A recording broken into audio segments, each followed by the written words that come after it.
Hi, I'm Sahar, And I'm Shreya. Welcome to our show, Only Spoilers. where I tell Shreya about a book that I've read or a movie that I've watched. In today's episode, I'm going to talk about the movie A Walk to Remember. Are you going to watch it, Shreya? Definitely not. Then let me tell you all about it. Okay. Okay. So I'm going to cry. Is that like Yeah. a given that I'm going to cry? Yeah, it's a given because it's a Nicholas Spark book. Compared to Best of Me. No, not that much. Oh, so Best of Me was sadder? Yeah. Oh, okay, I'll get through it. I'll get through it. Okay. So, this is a story set in a small town in North Carolina, as expected. It's a bunch of high school kids who have driven up to a cement factory at night. They have ditched their school dance. I want to say prom. I don't know what, but they've been drinking and everything, and they're all having fun and they're waiting for someone. And then there's another guy shows up in his car, and then he's like, and this other person who's like the bully of the group, he's like, "You were supposed to be here at 10. You're late and everything." So this is like the hazing process. This other kid wants to join this group, and they're like, "Oh, we have a ritual. You have to come to the cement factory and jump into the water from this really tall ramp, and then you can be a part of our group." But they're playing a prank on this kid, and they're trying to get him to jump from this because it's like really dangerous and stuff, and they want to see if he'll actually do it or not. So it's like three or four guys and two girls. So our main character Landon, he says, "Don't worry, I have done it too. It'll be fine. It's not that dangerous." And this other kid is like, "How deep is water? How deep is the water?" He's a little nervous because he doesn't know how deep the water is. If he is jumping from that height, he doesn't want to hit his head and die, right? So Landon is like, "Oh, don't worry, like you'll be fine." So they both climb this ramp. And then the Landon is like, "Okay, we go on three. 1, 2, 3." This kid jump, Landon doesn't, and then this kid hits his head on the pipes that were under the water. Nobody knew because it was dark, and then they've obviously never done this before. They was just bullying him. So he hits his head. Everybody starts freaking out. It's like, oh my god, pull him out of the water." Landon climbs down from the ramp and then jumps into the water, and they drag his body out. But the security guard from the cement factory, he hears all the ruckus, and he's like, "You guys aren't allowed to be here." And then they all freak out. They start running away and like driving in their cars, but Landon is still in the water trying to get this kid out. He doesn't know if he is dead or not, so he's like, "Oh, come on, help me." So only one guy stays back, pulls this kid's body out of the water, and then Landon also books it. He gets into his car, but the cops show up, and then like he's driving away really fast, and he's like, "Okay, I've evaded the cops," but he gets into an accident and gets arrested.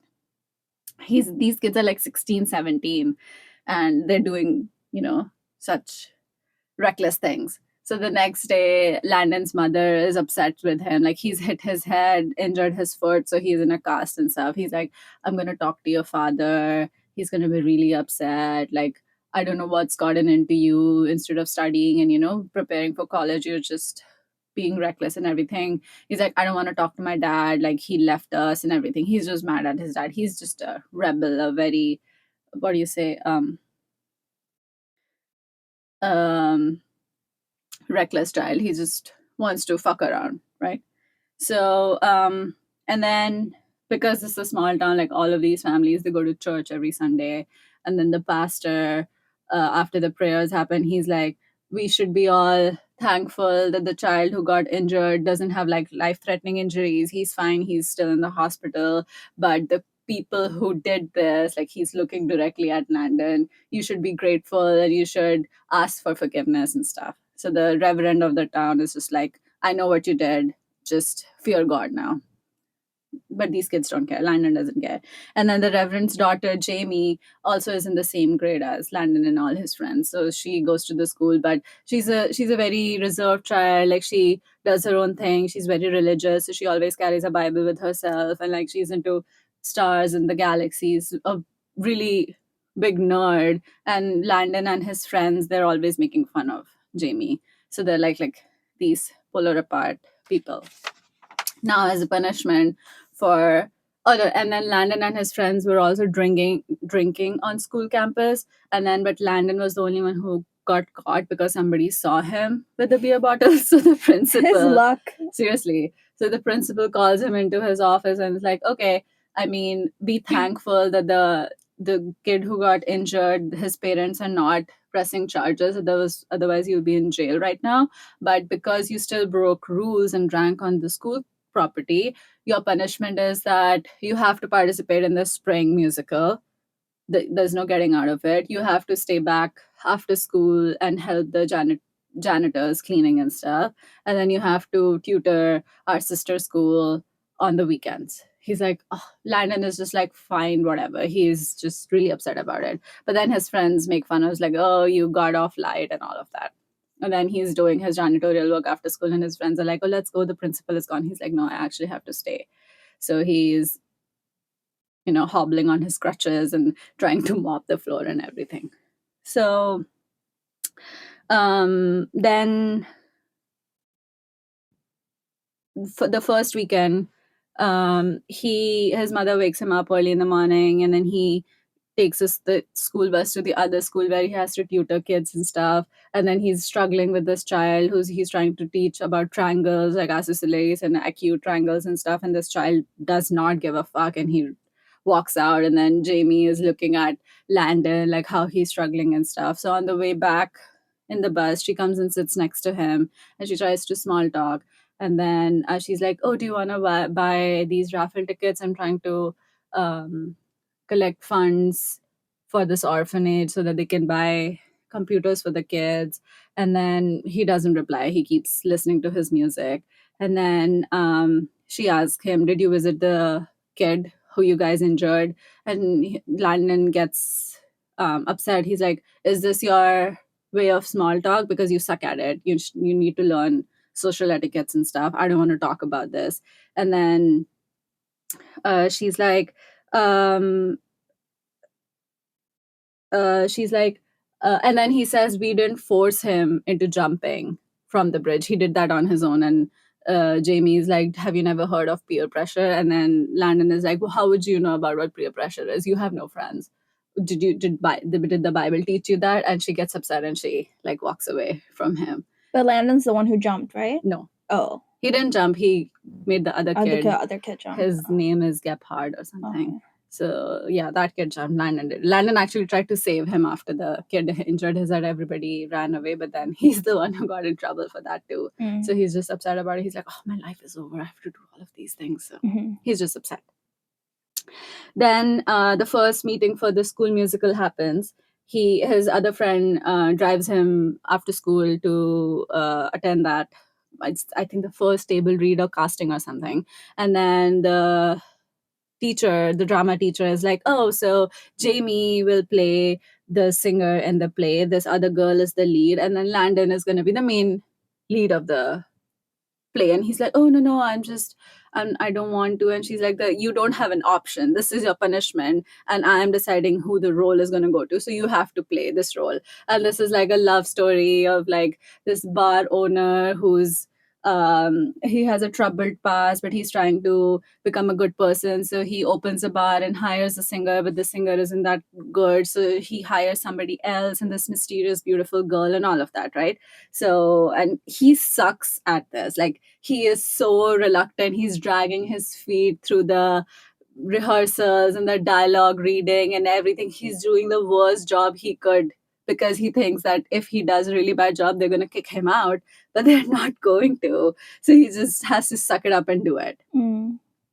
Then that after the rehearsal happens, he's waiting outside the school for his friend to pick him up and drop him home, but the friend never shows up. And then he's like, what am I supposed to do now? He's still in crutches. But then Jamie walks out of the school, and then she says something to him, and then or like he asks her to drop him home, and then Jamie's like, fine, I'll do it. And I know it's a little confusing because the girl's name also sounds like a boy's name. So Jamie is the girl and Landon is the boy. So it makes things clear. So Jamie is driving Landon home, and then she turns on the radio, and it's like a really nice soft song. But then he turns the channel to hillbilly, metal and everything. Metal. So they fight over it for a bit. Like she changes it and he changes it, but then she forfeits. She's like, I give up. And he's like, thank you. But then he says number 42. And he's like, what do you mean? She's like, it's on my list, number 42, befriend somebody you don't like. And then he's like, okay, what else is on your list? And then she's like, oh, I want to make a medical discovery. I want to be in two places at once. I want a tattoo. And she like lists some stuff from her list. And then he asks, but what is your number one? She doesn't answer him. She's like, I have to tell you, but I have to kill you. So Oh. he laughs it off and then she drops him home and then that's it. But then a few days later, Landon is running lines with his friend and he's struggling again because he can't keep the words in his head. And then, but then an idea comes to him. Like he walks up to Jamie the next day at school and he's like, "Can you help me with the lines?" Because she's the one who co-wrote the play. So Landon is like, "You're the only one who can help me." She's like, "No, I don't feel like helping you. You're rude to me all the time. So, go help yourself." And then he's like, "Please, I promise I'll be nice." She's like, "Okay, fine, but on one condition." He's like, "Fine, whatever. What is it?" And she says that you're not allowed to fall in love with me. And then Jamie's like, "Oh, that's not Landon is like, that's not gonna be a problem." So she's like, "Okay, I'll see you after school." So after school, Landon drives up to Jamie's house to run lines with her, and then her dad, who's the reverend of the town, he's like, "Why are you hanging out with this guy? He's trouble," and blah blah blah blah blah. And then Jamie's like, "Don't you teach your disciples about forgiveness? Why can't you forgive him? Give him a chance. It's fine. We're not doing anything. I'm just running lines with him." So his father's like, "Fine, whatever." So they run lines. She's helping him rehearse for the play and all of that. And then one night, Jamie is driving and he sees, oh no, not Jamie, sorry. Landon is driving and he sees Jamie walk into the graveyard or cemetery. And he's like, what is she doing in the middle of the night walking towards the cemetery? So he parks his car, follows her, and he's like, "Hey, where are you going?" And she's like, "Are you following me?" He's like, "No, I was just wondering. I was driving by and I saw you." She's like, "If you want to see, come with me." So he follows her and she has a telescope in her hand. So because she's like really interested in stars and the planets and stuff, she built her own telescope when she was 12 years old.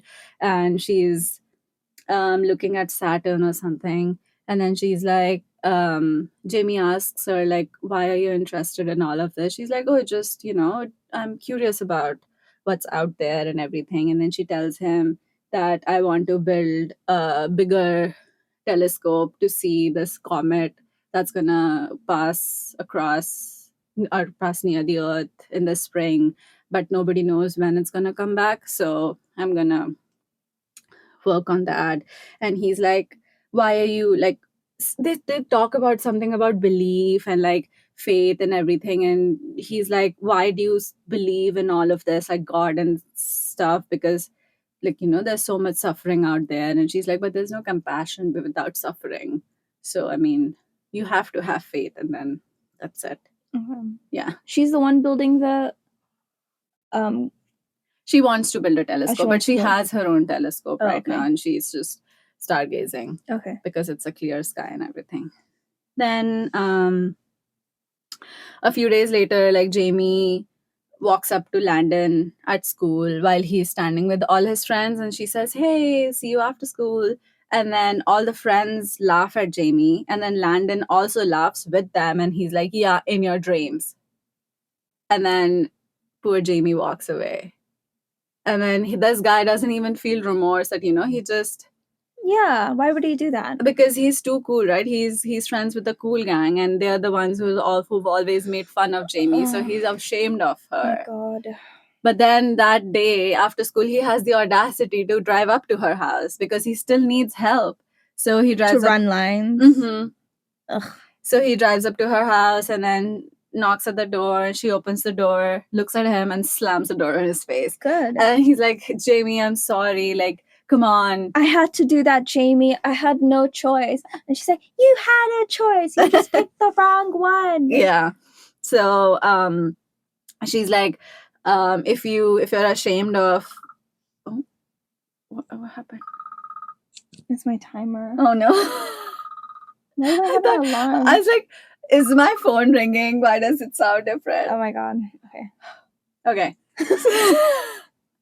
So she's like, yeah, if you're ashamed of being seen with me in public, I'm not gonna help you anymore. So she, goes back in her house, and he's all stressed now. It's like, oh my god, what am I gonna do? So he's in his room every night rehearsing and trying to get these lines in his head, because they have started like off page rehearsals and stuff, because the play is like 3 weeks away. So is he gonna get in trouble if he does a bad job?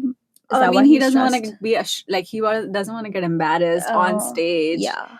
Like, even though he pretends to be, a douchebag, he isn't. still cares. He's still a little softy inside, because he could have easily, done such a bad job that they had to replace him, but he's still doing well. He's working hard towards it. Like, he asked for help and everything. Yeah. So, I mean, he cares. He cares, exactly. Okay. He's not a complete ass. Okay, that's good. So, he's struggling with it, and then during the weekends while he's tutoring, he finally thinks like, okay, this kid that he's trying to teach about triangles, this kid loves basketball, so he's like, okay, grab your ball, let's go out to the court. And then he positions him.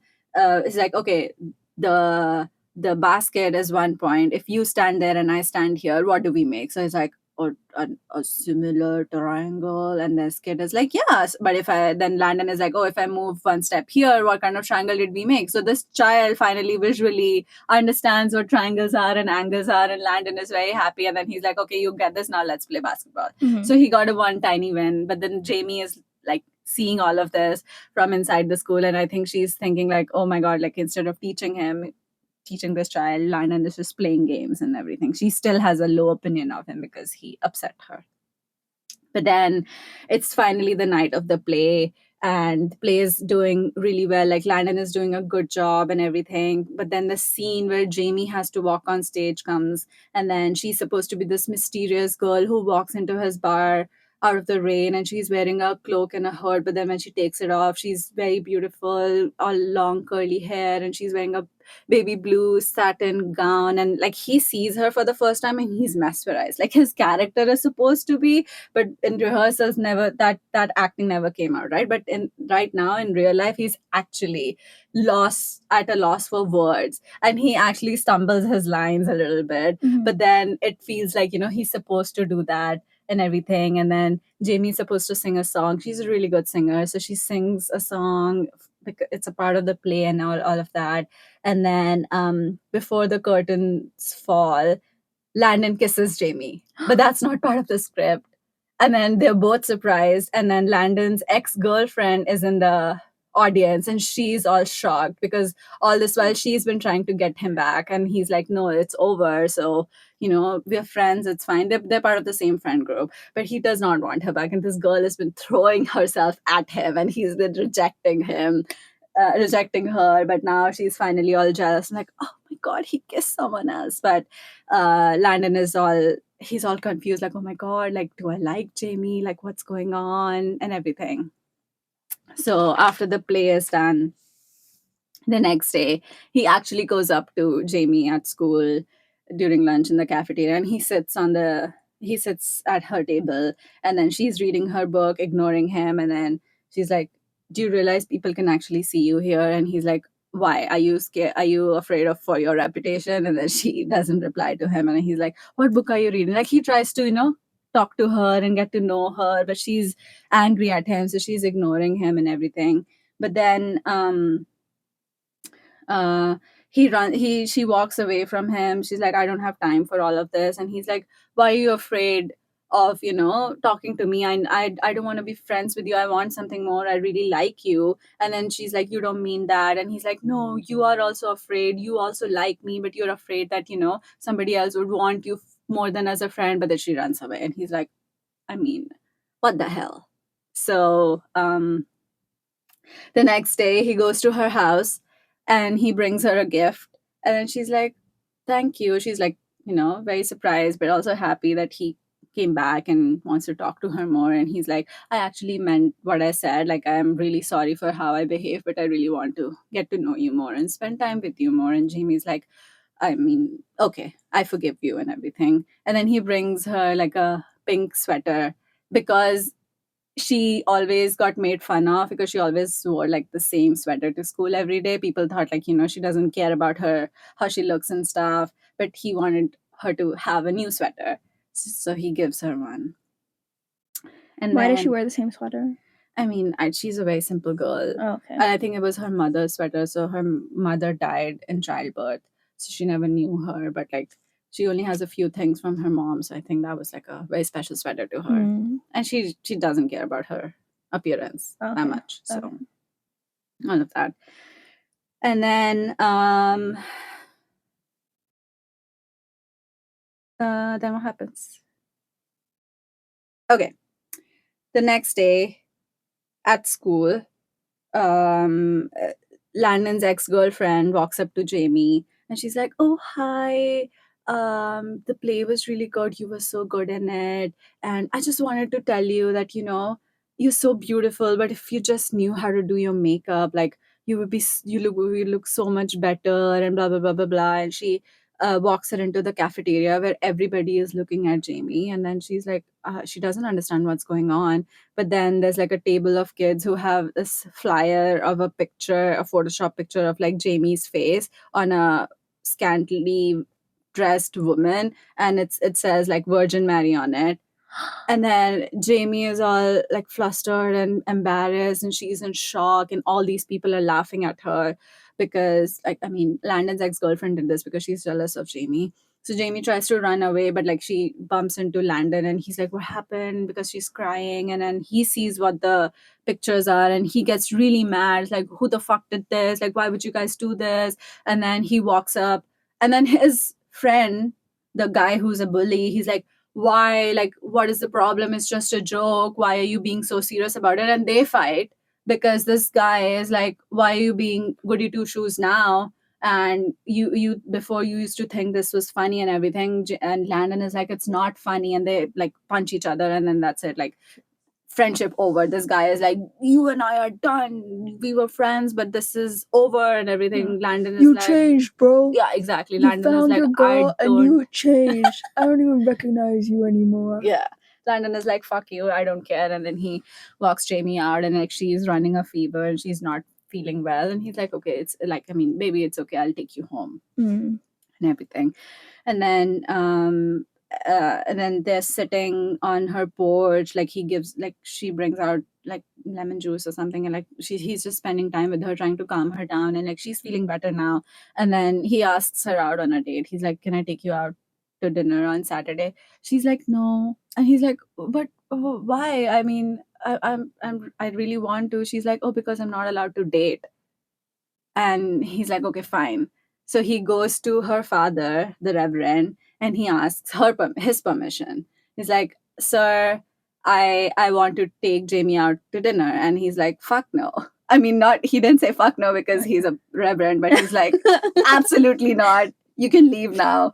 But Landon doesn't leave. He's like, but why won't you let me? Like, you are the one who always teaches us about forgiveness and having faith and everything. So have some faith in me. I don't want to harm your daughter. I really like her. I want to get to know her more. And he's like, fine. Like, he must be thinking like, all these people keep throwing my own teachings at me. So fine, whatever. Take her out on a date. So Saturday night, Landon takes Jamie to this really, really nice restaurant.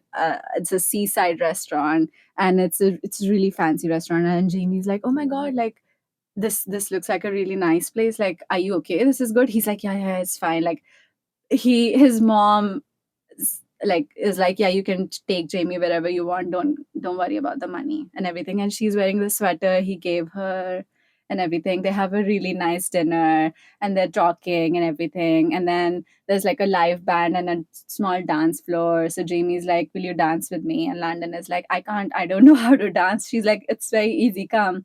And then like this, like, swing to the music. He steps on her feet a few times, but she's like, it's okay. And then they're just, talking and all of that. And then he asks her again, so what is number one on your list? And she still doesn't answer.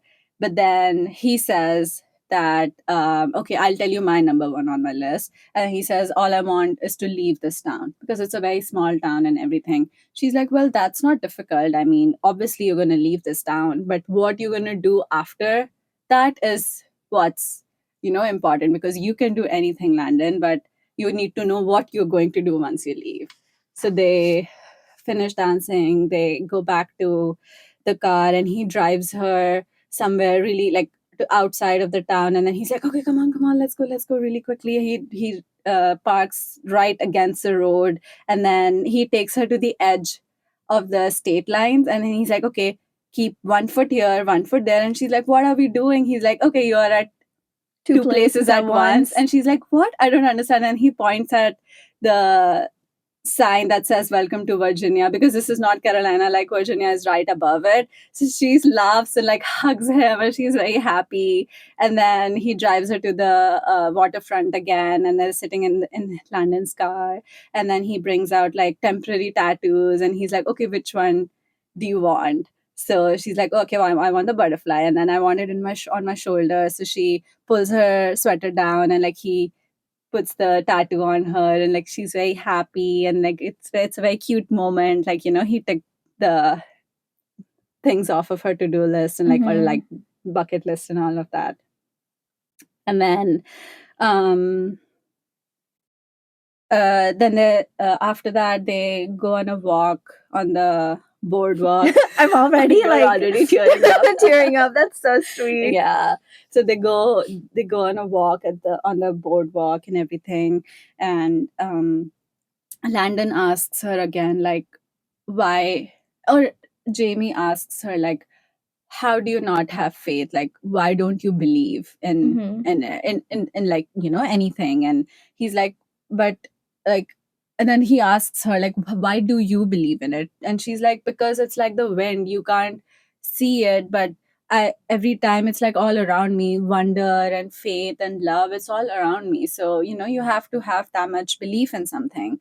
And then she turns around and he's looking at her, and then Landon is like, I might kiss you. Ooh. But then Jamie says, I might be bad at it. Oh. But then Landon says, I don't believe that, and the kiss and everything. And then they already kissed before, though, right? No, but this is their first kiss. I thought they kissed on stage. Oh yeah, but that was like for the acting. Oh, okay. Yeah, it wasn't like Jamie didn't kiss him back. Yeah. So and then he says, I love you to Landon says, I love you to Jamie, but she doesn't say it back. And he's like, but instead she says, I told you not to fall in love with me. And then the scene ends. So the next day they walk to school hand in hand. The Landon's ex-friends are all like, what the F? Like, they're all in shock, but they're also angry that, he picked her above us, and like he left us and everything. So they're very happy. They're spending all of their time together, getting to know each other, all cutesy things, right? But then one day, while Landon is dropping Jamie home, they're kissing in the backyard, and the Reverend walks out of the house like, okay, this date is over. Landon, you need to go home. Because he's a pastor, he does not like, he's like, this is not for you guys. You're too young to be doing all of this. So he sends Landon home, and then he tells Jamie, like, what are you doing? Like, why are you spending so much time with this guy? Like, I told you have to focus on your life and everything. But then Jamie's like, but I love him, Dad. And then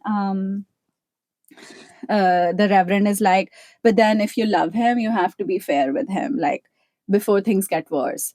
So she's like, okay. Like, I mean, she takes it seriously and everything. Then Jamie and Landon, they go to the graveyard again. And then because Landon was like, oh, I want to see a star. Like, can we meet? To like, can you show me? So she brings her telescope. He brings, like, he came all prepared for like a date. So he brings a blanket and like a thermos of hot cocoa and everything. And then Jamie's like, okay, what do you want to see? Landon's like, I want to see Pluto. And she's like, but Pluto only comes out right before sunrise. And he's like, yeah. So he planned this whole, like, it was a, a charade to keep her out all night and everything. And she's like, haha, okay, fine. And she starts setting up her telescope. And then he gives her coordinates to the star he wants her to locate. So she's like, okay. And then she's locating it. And she's like, but why am I locating this star? Like, what is it? And then he brings out a certificate from International Star Registry. And he's like, oh, because I named it after you. So he makes her locate the star that he named after her. And then they like sit on the blanket, like they're just talking, drinking hot cocoa, and they spend all night together. And then, but nothing happens, only PG-13 stuff, because, she's very religious and like she doesn't want to do anything that will send her to hell. Yeah. And all of that. Okay. Then, Definitely not in a graveyard. No. Yeah. That would be creepy. That too. So, after the date ends, Landon goes home and like his mother is sitting out in the porch and she's surprised, like, oh, are you walking home at this time? Thank God I didn't know. I would have been worried all night. But he's like, wait, were you? And then mother is like, wait, were you with Jamie all night? Then she's like, Landon, she's a nice girl. Like, what are you doing? He's like, no, it's nothing like that. I really love her. And it's just, don't worry. I'm not that person anymore. I'm not gonna fuck around with her. And her mother is like, okay. Then she pulls out this piece of paper. She's like, oh, I was doing laundry the other day and I found this in your jeans. And she starts reading out a list that says, I want to examine a moon rock. I want to go to college. I want to get into med school. So this is a list of things Landon wants to do. Aww. And then his mother is like, honey, these are really nice things, but given what your condition is in school right now, you have to work really, really hard towards it. I mean, I appreciate this and I will support you, but do you know like what you're signing up for? And he's like, I know, mom, like I am ready and I can do it. I can do it because Jamie has faith in me. Aww. Like she wants me to be a different man, a better man. So I will do it. And then his mother is very proud. But then like it goes on and on. But then one night Jamie and Landon are on a walk around the town and everything, and she looks very worried. So Landon asks her, like, what's on your mind? Like, are you okay? Are you worried about college applications and stuff? She's like, no, I'm not applying to colleges. And he's like, why? Are you taking a drop year? Are you gonna join the Peace Corps? Like, because that's also on her list, that she wants to work for the Peace Corps for a year. And then hold on, let me catch my breath. Yeah. But then she's like, no, no, it's not that. I'm sick. And he's like, what? Are you not feeling well? Let me take you home. She's like, no, Landon, listen, I am sick. And he's like, what do you mean you're sick? She's like, I have leukemia. And he's like, what? And then Jamie is like, yeah, I found out 2 years ago. And then, but recently my doctor said I've stopped responding to medication, so I'm dying. And he's like, what do you mean you're dying? You're 18, you're perfect. You can't be sick. And she's like, but I am. And then he gets mad at her. He's like, why didn't you tell me? Like, why did you hide this from me? And Jamie is like, because I didn't want you to see me differently. And he's like, because I didn't want people to see me differently. He's like, even me. And she's like, especially you. Like, I didn't want the pity and like, the all of this. And then she's like, you weren't in my plan. I was happy I had accepted my fate, but then you happened and then I didn't know what to do. And then he's angry, he's crying and she's crying, but then she runs away because like, he's angry at her. Like, he doesn't know what to do. She doesn't know what to do. But she has finally told her secret to him. And he is so distraught. He gets in his car, he starts driving, he goes to the nearby town, and like he knocks at this door. And like, so his father is separated from his mother, like they're divorced and stuff. So he drives up to his dad's house, and then in the middle of the night he's banging at his dad's door, and his dad walks out and he's all worried. He's like, what happened? Did something happen to your mother? Like, why are you crying? Why are you so distressed? And he's like, you have to help me, you have to help her. And then it's like, who? It's like, my girlfriend, like she's dying, can you please come? Like, can you fix her? And then his father is like, son, like I need to talk I need to see her, like, whole history. I need to talk to her physician. Like, I am cardiologist. I don't know what to do. Like, give me some time. Like, come inside. Let's sit and talk. But Landon is all flustered and angry. He's like, I expected. I mean, I knew it. You're of no use. You always abandon and walk away. And he says a bunch of rude stuff to his dad, and then he goes home. Like, he drives back home. Like, he didn't get what he wanted from his father. He's very upset. Like, he doesn't know what to do. He tells his best friend that Jamie is dying and all of that. But then Jamie also, like, he tries to go and talk to her, but she doesn't, like, open the door. So he's leaving flowers and gifts outside her door. And like, her father walks out, and Landon is like, just tell her that I'm sorry, I want to talk to her.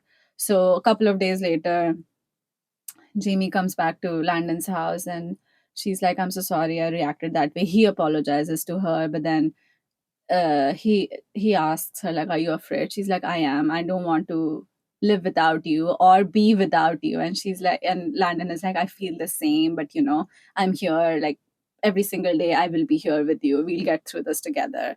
So they hug, and they decide that even though she's dying, he's not going to leave her. It sucks for him more. Yeah. He has to continue living without her. Exactly. Whereas, like, for her, she is with him until then. Mm-hmm. So yeah. So every single day they're spending the time together, and Jamie is getting sicker and sicker. But Landon starts working on the telescope that she wanted to build, but she is weak and tired, so he builds it for her, and he's building it in front of her house. So every single day he's in front of her house, banging and cutting wood sheets and everything. And Jamie's father is like, is this man ever gonna leave our house? Like, what the hell is he doing? And Jamie turns from the window and she faints. So she gets rushed to the hospital, and she's on IVs and medication, and she's like in and out of sleep for 2 days. And Landon does not leave her bedside. Like, he is sitting there 24/7 waiting for her to wake up. But she, like, wakes up, moves around, and, like, everything. But then Jamie's father comes in, and he tells Landon, like, son, go home, like, take some rest. And he's like, no, I'm not tired. But then Jamie's father is like, I need to talk to my daughter. So, give me some time. So Landon leaves the room. Then Jamie and her father, they talk to each other, and she's like, I'm okay, dad. Like, and then don't worry about me and everything. Like, they have like a small heart to heart. He says that it was really hard for me to love you when you were born, because her mother died, right? Jamie's mother died in childbirth. And like, her father really, really loved her. So he's like, I lost the love of my life, but then I didn't know what to do with you. So I couldn't even look at you for 4 days after you were born.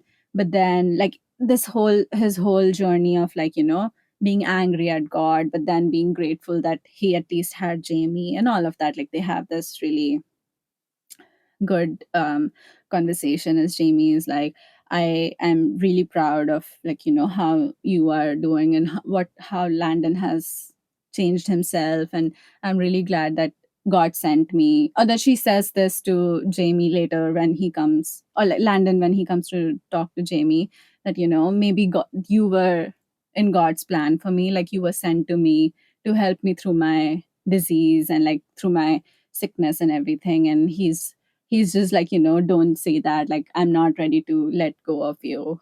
But then she's like, okay, hand me that book on my table side. So he hands her this book, and she gives it to him. It's like, it's for you. And then he's like, what the hell? And she's like, don't worry, it's not a Bible. It's just the book of it was her mother's diary, where she wrote, like, famous quotes, or like things that she loved, and her thoughts and stuff. So Jamie asks Landon to, like, open this page and read from her, which is one of her favorite quotes from the Bible. And it says, it's about love. It says, like, love is always patient, and it's kind, and it's never jealous, and it's never boastful or conceited. It's never rude or selfish. It does not take offense, and it's not resentful. And then Jamie finally tells Landon what her number one wish. Or, like, okay, what her number one wish is, and she says that I want to get married in the church that my parents got married in. And then she's released from the hospital, and then Landon is surprised, like, how is she being released? Because, she needs to be under 24/7 care.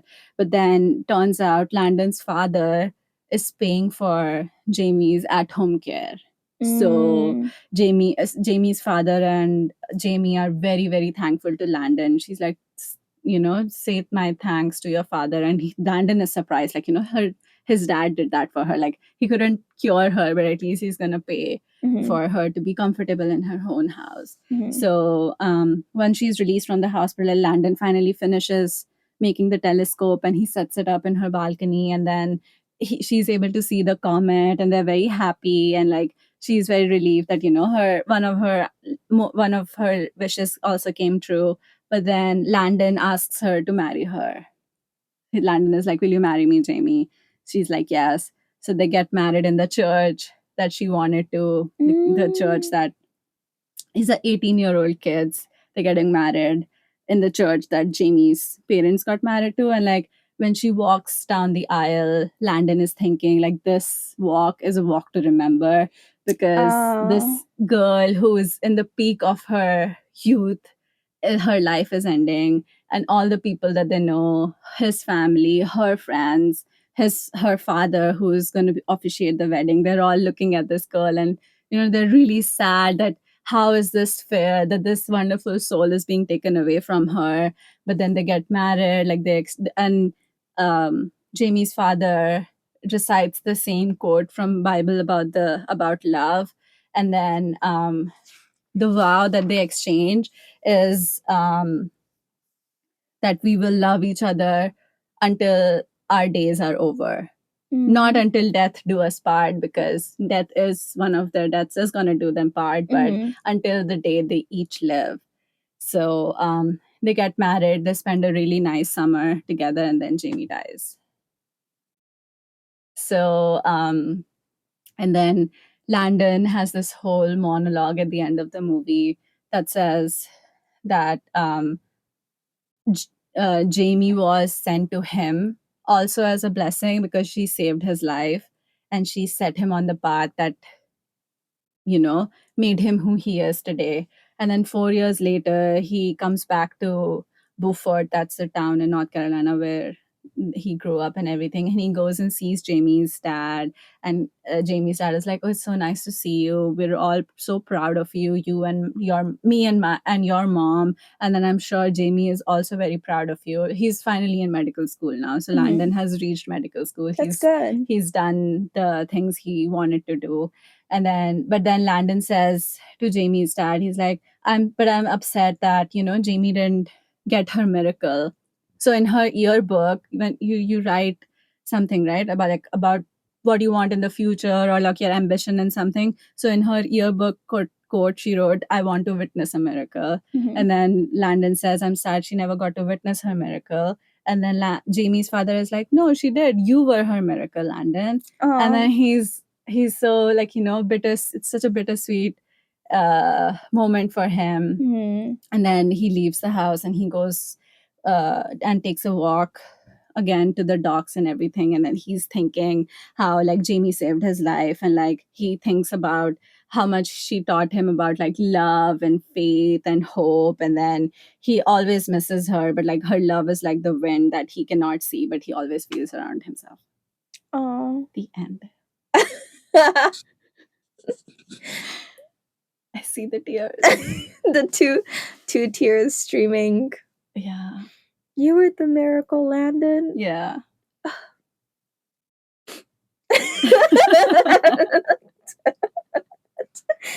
That's so sweet. I cried more than this, or like at least I feel what you're feeling when I read this book for the first time. And the funny story is, like, I was in a bus surrounded by people and I wanted to bawl my eyes out, but I couldn't because there were people surrounding me. While you were watching the movie? No, while I was reading this book. Reading the book. Oh. I cried when I watched this movie. Then I found out that it's a book. So I was like, I have to read the book. So I read the book and I cried even more.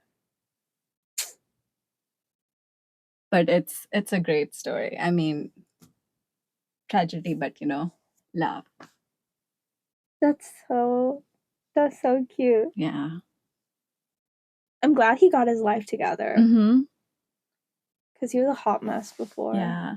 But it's like, he wanted to be better for someone else. Like before he met Jamie, he had no care in the world of what he's doing, what his actions are doing, what his future is going to look like. But just one person changed him so much. But then she left.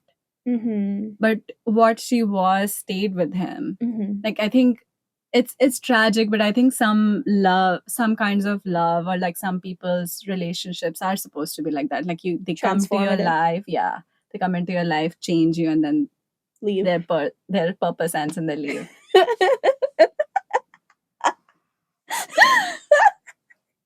That's true. Yeah.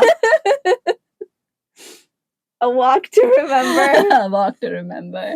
A year to remember. I'm kidding. Yeah. I mean, you would want to change and be better for the person that you care about. Mm-hmm. Because, like, in order to be worthy of them, I feel like I need to be better. And, like, And Jamie never asked him to do any of this. Yeah. He felt like, no, she is in my life. I need to be this person, so I deserve her. Yeah, exactly. And he did that. Mm-hmm. And he stayed true to it. Mm-hmm. That's true love. Okay. No conditions applied. Yeah, everyone's capable of change. Yeah. And you can change for someone if you want to. And the best part is, like, when they don't ask you to change. Yeah. But, like, yeah, because it's unfair to ask someone to change. Exactly. Like, why would you do that? Why would you do that? Yeah. Yeah.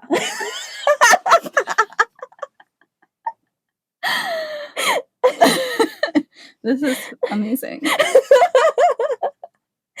If only the person we want was listening to this. He's not.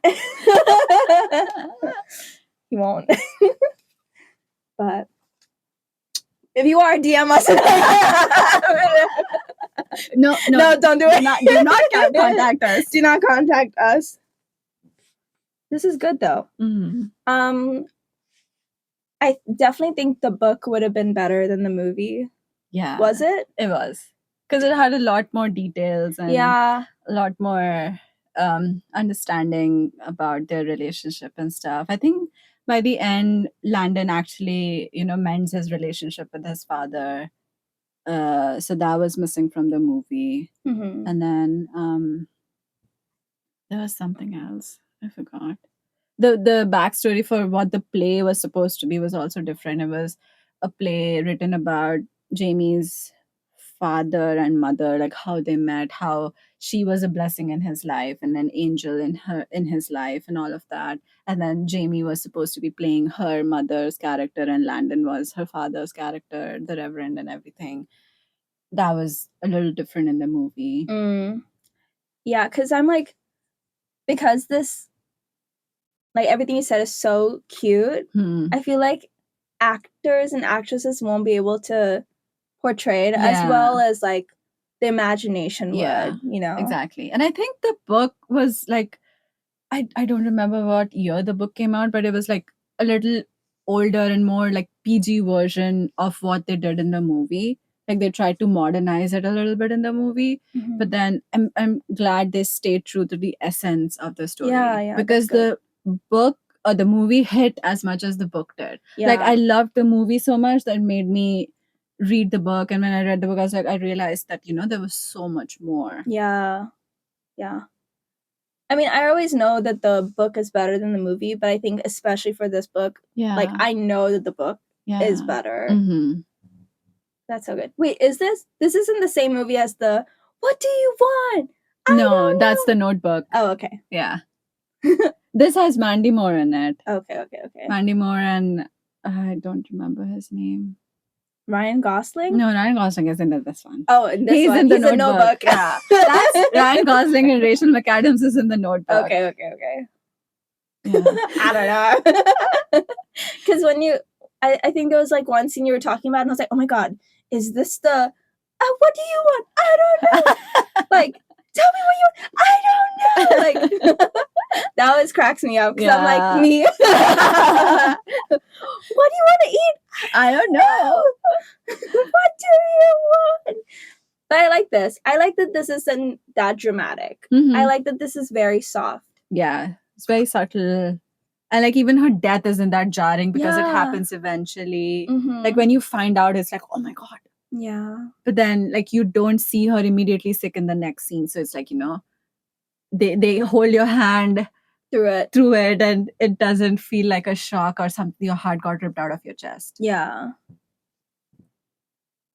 This is nice though. I'm glad that he found out at the same time that the readers found out. Yeah. And not like it was something that was hidden from him and even the readers had to keep it a secret from him, you know?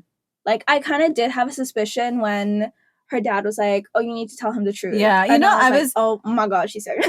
when I saw that scene and I wrote down about it, I was like, I have a choice here. I could either completely skip this scene and just tell Shreya that, when Jamie tells Landon she has cancer and everything. But then I was like, but that I think will take away from how the story is. Yeah. So it needs to be, I need to drop a hint and then tell you because it isn't that dramatic. If I only said that, without the you need to be truthful to him, it would have been really dramatic. Yeah. It's not supposed to be that way. Yeah. I actually thought about it. I was like, I'm gonna write it, but then while telling her, I'm gonna decide if I want to tell her this or not. Yeah, I think you made the right decision because it makes more sense for me to find out when Landon finds out. Because if I knew before, that would keep me on the edge of my seat. Like I wouldn't have enjoyed any of the cute moments because I would like know that something bad's coming. Because you would have gone through the emotions of the tragedy, but then Landon wouldn't have. Yeah, and then it wouldn't correlate with what you're feeling through the story. Yeah, exactly. Like I was devastated too. Yeah. Just as you told me that when he found out, and I was like, oh, yeah. Fuck. I had a suspicion. I was like, she's definitely sick. But I was like, in what way? I mean, but like, we don't know how. Like, we don't know if it's fatal or if it's gonna be another way. So, one, I think knowing two Nicholas Sparks stories now, always operate with the thought that it is a fatal end to one of the characters. His love stories are incomplete without one person completely dying. Except for like this one story, it's called The Choice, which I absolutely hated. Okay, no. But then in that one, the wife actually never dies. Like she comes back, she was in a coma for years and years, but then she comes out of it. It's like, oh my God! Yeah. That's the one nobody ever dies. The pandemic happened. Have you seen those videos where like people are in comas and they come back after the pandemic? Yeah. They're like, what happened? I mean, oh my God. Even the people who were like on meditation trips, who were like away from their phones and stuff for 6 months when the pandemic hit, and they're like, what the fuck? Yeah. Did I enter a parallel timeline or universe? Like, what is happening? Yes, I need interviews of all those people. I'm sure that they are out there and you should look for them. Because I know for a fact there are people like that. I saw articles about it during the pandemic that somebody came out of their meditation and like their faith, like how people keep Monvrat and stuff, right? They don't talk for months and months. Yeah. People had shut off from their phones and like cut all their ties from the world, and then they charged their phone and they saw all of this happening in the world. They're like, what the fuck? Oh my they God. were in isolation for They're like, I'm stressed. Maybe I should meditate more. Yeah. Yeah, that's crazy. How do we get there? I don't remember. What are you talking about? Coma? Coma. Yeah. But I like his stories. Yeah. I like that he writes about like soft love. I love soft love. Yeah. Things very similar to like I wouldn't say Bollywood. Bollywood, if you remove the drama from Bollywood. Yeah. I think it's closer to Tollywood actually. Tollywood has a lot of soft. It's all soft love. So I like that he writes that. Yeah. Bollywood, like it's very dramatic. That's true. It's very dramatic. Like it's a lot of. he said, she said, this happened, that happened. Yeah, a lot and of then, misunderstandings and miscommunication tropes. Oh, I hate them. I thought you said that. It's like, I didn't. I said it to my friend. Yeah. It's like, oh. Like, they will overhear a conversation and leave at the worst time. Yeah. It's like, why? You hurt this much? Stay Just for the stay rest the of whole it. time. Oh, Please. bro. For That real. aggravates me. I think that's why I like Tollywood more, because they have a reason why they need to leave. Like, it's very, they sit through the whole, it's a valid reason that's more heartbreaking. And that's what this is about too. Like, valid. Bollywood, it's like, shut the fuck up. I just talk about it. Just sit through the whole thing and listen. No one wants to listen. This is nice. Well, this is the first episode of Feb, right? Yeah. So our special, our love month. Love month. My face. Like, all right, well, everyone who's out there in love, I hope you guys have a love-filled month. Yeah. We're going to be celebrating Galentine's. Oh, yeah, that's true. Oh, we're going to watch Madam Web. Yeah, on the 14th. Yes. Galentine's on the 15th. Oh, is it? Yeah. Oh, okay. I thought it was just like, for single people on 14th itself. No, 14th is more like wallowing in sadness. And then the 15th, Galentine's Day, is like, girls, like, we got 2 days to I don't know. I always did Galentine's Day, though. Me too. So, okay. Anyways, if this episode piqued your interest and you want more details, then watch the movie. See you in the next episode.